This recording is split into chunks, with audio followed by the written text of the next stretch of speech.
สมเด็จพระเจ้าอยู่หัวรัชกาลที่10เพราะถือมติว่าทุกวันที่28ของทุกเดือนนั้นทางคณะสงฆ์ทั่วประเทศจะมีการสวดถวายพระพรชัยมงคลเอาละญาติโยมต่อไปนี้ญาติโยมตั้งอกตั้งใจไว้พระสวดมนต์กันเด้อว่าตุยๆกันไปอะระหังสัมมาสัมพุทโธภควาพระผู้มีพระภาคเจ้าเป็นพระอรหันต์ดับเพลิงกิเลสเพลิงทุกข์สิ้นเชิงตรัสรู้ชอบได้โดยพระองค์เองพุทธังภควันตังอภิวาเทมิข้าพเจ้าอภิวาทพระผู้มีพระภาคเจ้าผู้รู้ผู้ตื่นผู้เบิกบานกราบพระพุทธสวากขาโตภควตาธัมโมพระธรรมเป็นธรรมที่พระผู้มีพระภาคเจ้าตรัสไว้ดีแล้วธัมมังนัมสสามิข้าพเจ้านมัสการพระธรรมกราบพระธรรมสุปฏิปันโนภควโตสาวกสังโฆพระสงฆ์สาวกของพระผู้มีพระภาคเจ้าปฏิบัติดีแล้วสังฆังนัมมามิข้าพเจ้านอบน้อมพระสงฆ์กราบพระสงฆ์นะโมตัสสะภะคะวะโตขอนอบน้อมแด่พระผู้มีพระภาคเจ้าพระองค์นั้นอรหัตโตซึ่งเป็นผู้ไกลจากกิเลส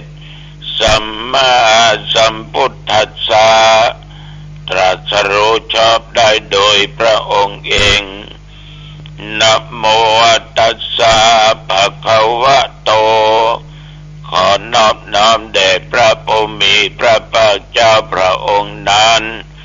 อรหัตโตซึ่งเป็นผู้ไกลจากกิเลสสัมมาสัมพุทธัสสะตรัสรู้ชอบได้โดยพระองค์เองนะโมตัสสะภะคะวะโตขอนอบน้อมแด่พระผู้มีพระภาคเจ้าพระองค์นั้นอรหัตโตซึ่งเป็นผู้ไกลจากกิเลสสัมมาสัมพุทธัสสะตรัสรู้ชอบได้โดยพระองค์เองพุทธังสรณังคัจฉามิธัมมังสรณังคัจฉามิสังฆังสรณังคัจฉามิทุติยัมปิพุทธังสรณังคัจฉามิทุติยัมปิธัมมังสรณังคัจฉามิทุติยัมปิสังฆังสรณังคัจฉามิตติยัมปิพุทธังสรณังคัจฉามิตติยัมปิธัมมังสรณังคัจฉามิตติยัมปิสังฆังสรณังคัจฉามิมหาวาชิลารังการโนทัยยานังปิยาคาเตโยมหาเตชะนุภาโวจาภาโอสัตตาเวจิขโนทันละอังกาตัญยุตาทาเยปุตตาติติภาคาระโวพยามานาสะสัมปันโนสัตตาการณโกวิโทสังฆานุปาทานเนนะธัม มิการาคาโคตาติยาสัพเพสังสัมมานานันติสัพเพสังรัตถาภาสินังสัพพะเกจานิการเรติสารติกานิสัพพะโสภูปาลาตาการังเกกิอเนเกหาภิมันติโตเศรษฐัสสะราชภาวาสะอนุรูปโปอานินติโยตัสสะมาทานินะรินโตยังสัมปุณณปุญญาปารมีบัลลมุตตาปิสิตโตวะทัสสะโมโหติขัตติโยรัตตนัตตยานุภาเวนะ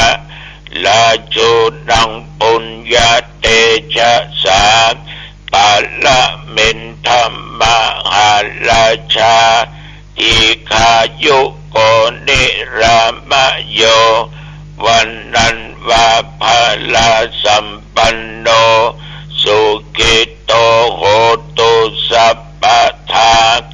รัฐาปิปาลโนปายังวิจารยังวายโยนิโสราชังตัมเบนะกาเรตุราชธรรมังกะโกอะโกปะยังสัมพุทธัสสะสะนังเศรษฐังอุปัฏฐัมภตุฐานะโสปะโปตุสัพพะโสทินยะสัพพัญจชัยยะมังคะลังจิรัตละเจปติธาตุสัทธาภัตราเนปัสสะโตสัพพันตลายะโมคขายะเทวารักขันตุยังสถาติภว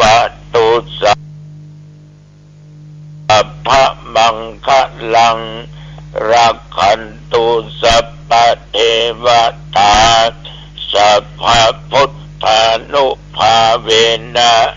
สัทธาโสติภวันตุเตภวตุสัพพะมังคะลังรักขันตุสัพพะเทว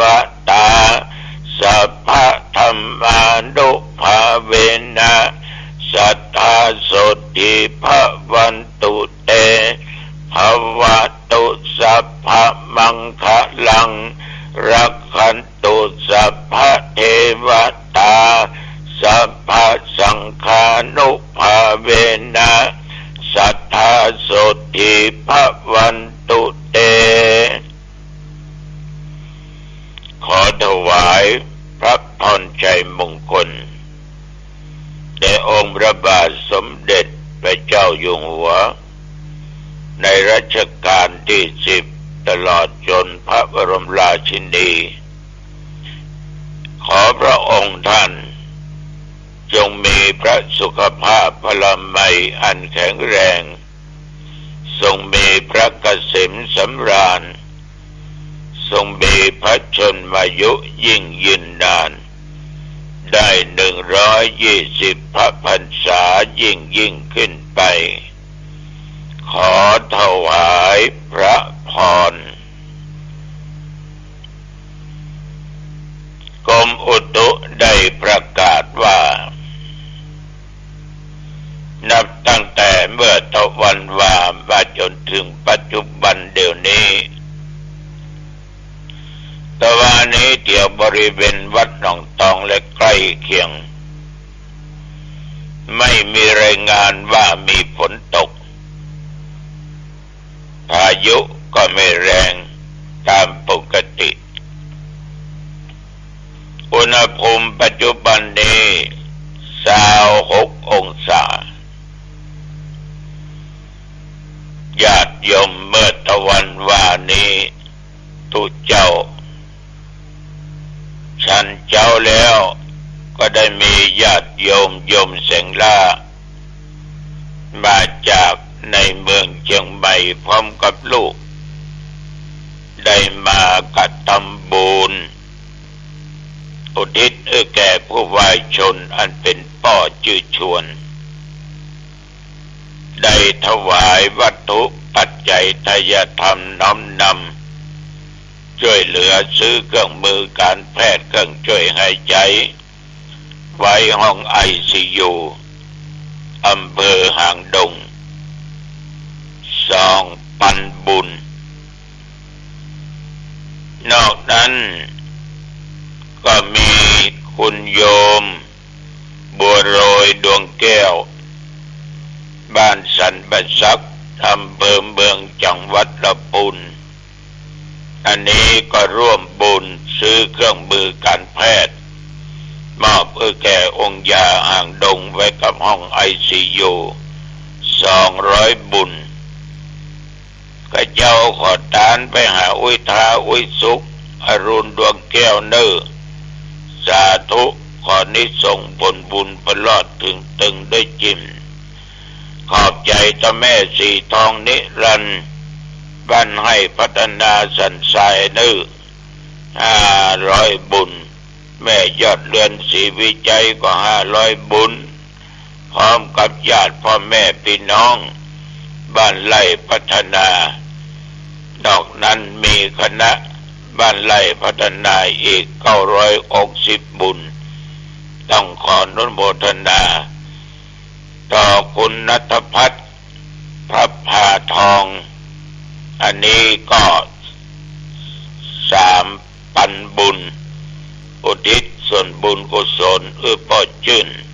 นิมนต์รัตน์อันนี้ต้องขออนุโมทนาเป็นอย่างมาก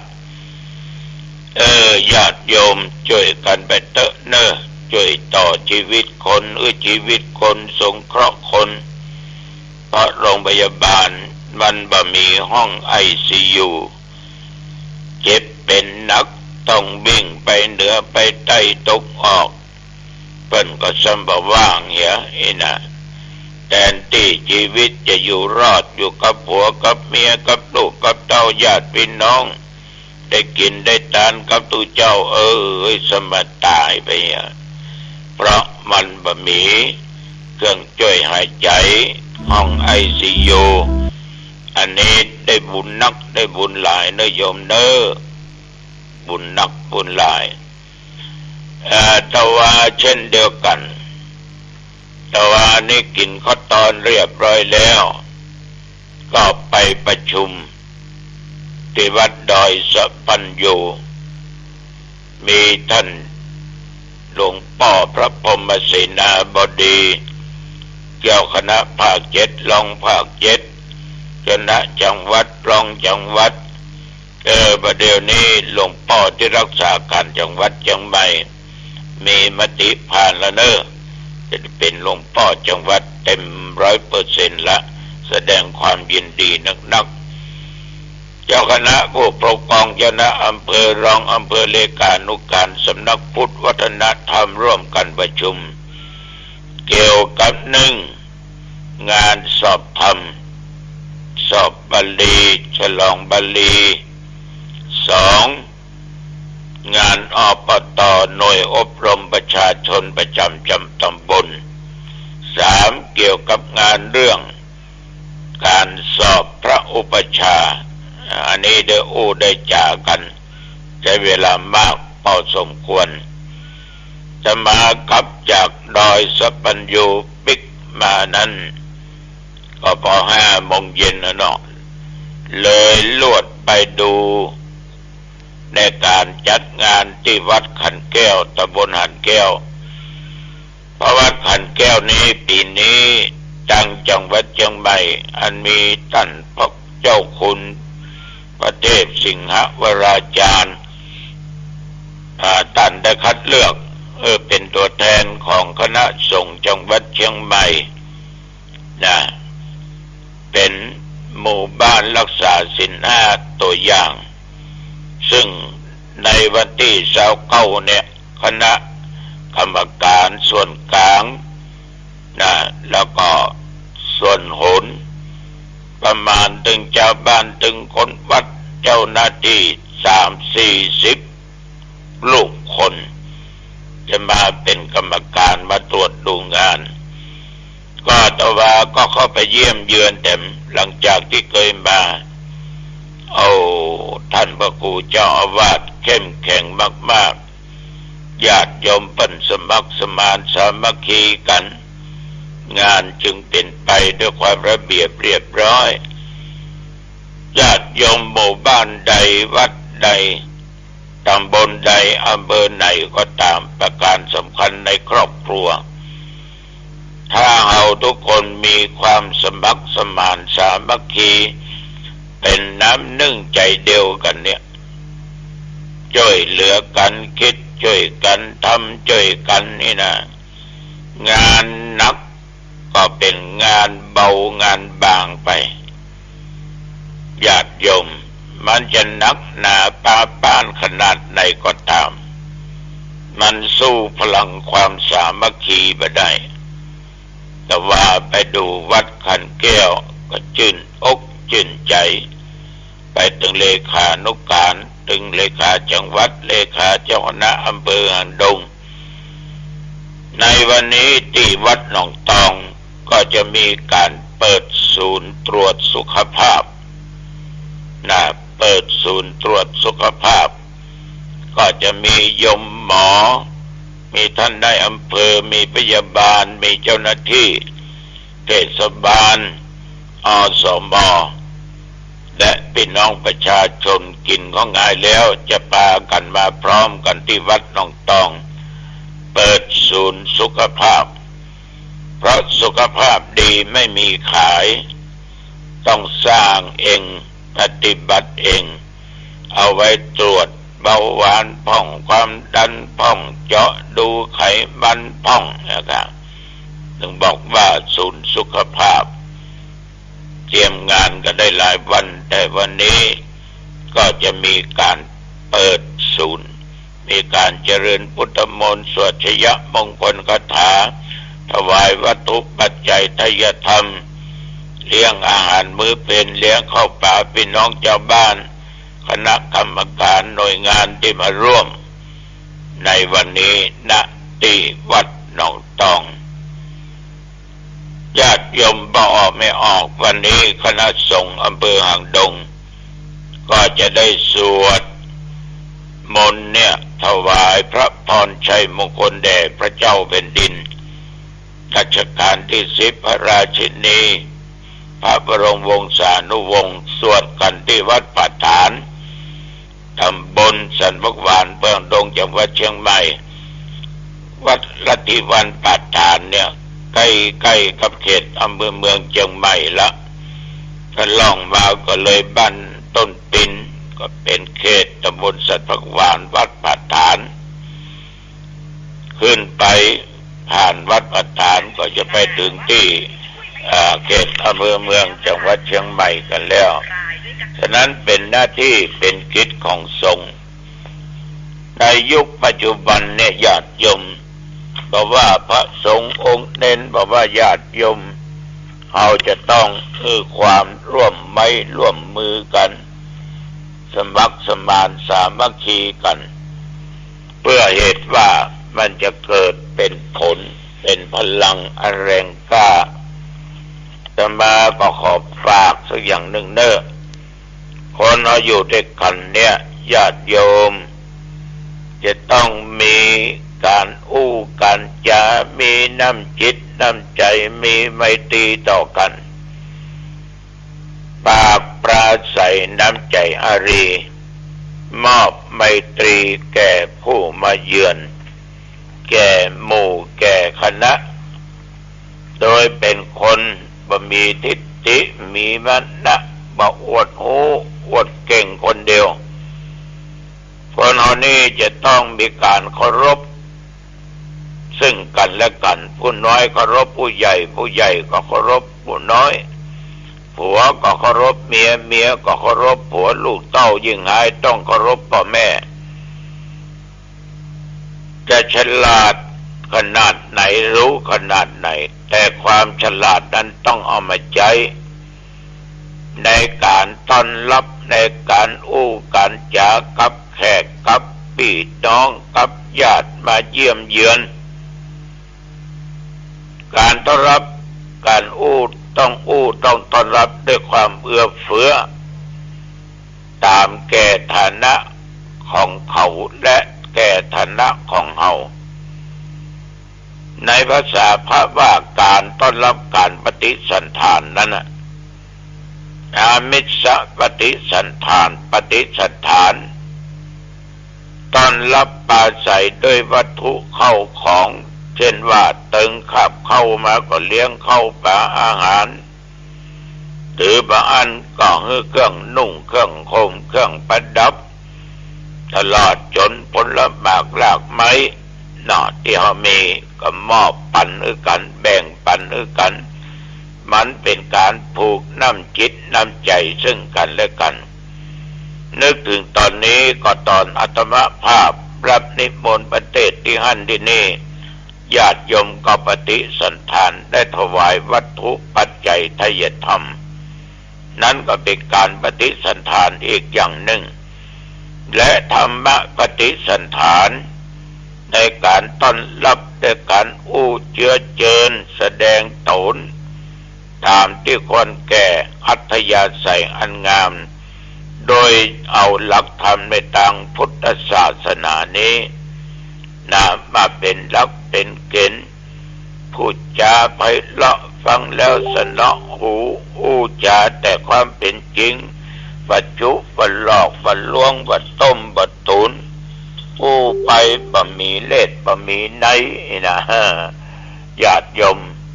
ฉะนั้นการปฏิสันถานการอู้กันจาเป็นสิ่งสำคัญเอาไปบ้านเปิ้นตอนอับดีเปิ้นมาบ้านเอาก็ต้อนรับดีเนาะได้กินได้ของได้อู้ได้จาสนทนาปราศัยเรื่องศีลเรื่องธรรมปีนี้ไปนอนวัดก็ไปฟังเทศน์ก็ฟังดูเจ้าน้องต้องเทศน์ก็นี่เพิ่นว่าจะได้พ่องนี่ล่ะหรือบางอันก็เลี้ยงกันเนาะมีอะไรอย่างก็แบ่งปันกันไปส้มเขียวหวานกาหรือบางอันก็ผลหมากรากไม้อย่างต่างๆแล้วนะฝากมันนูนไปแกงด้วยเนอะบางคนเป็นมักมันนูนแกงนู่นเนาะอย่างญาติโยมที่นั่งฟังนี่ได้จะมักกันแต่ทุกเจ้ามักก็มักกะกินเหมือนกันเนาะพอยิ่งเป็นทุกเจ้ามีอันใดก็ฉันอันนั้นหลวงพ่อวัดภูพารามเนี่ยมันถึงสอนปฏิสันถานช่วยเหลือสงเคราะห์เกื้อกูลแก่ญาติโยมเมื่อเขามีกินมีใช้เราก็มีใช้มีกินก็แสดงว่าญาติโยมอุดมสมบูรณ์หรือเจ้าอยู่วัดอยู่ว่าก็บอกอดประกันฉะนั้นต้องช่วยกันอู้จากันปฏิสันถานกันเนอะวันนี้ทุกเจ้าก็ขอฝากไว้แค่นี้ใครจะหอมทุดลุงก็หอมเนอะญาติโยมอายุวันโนสุขังพลังพบกันใหม่โอกาสหน้าเจริญพร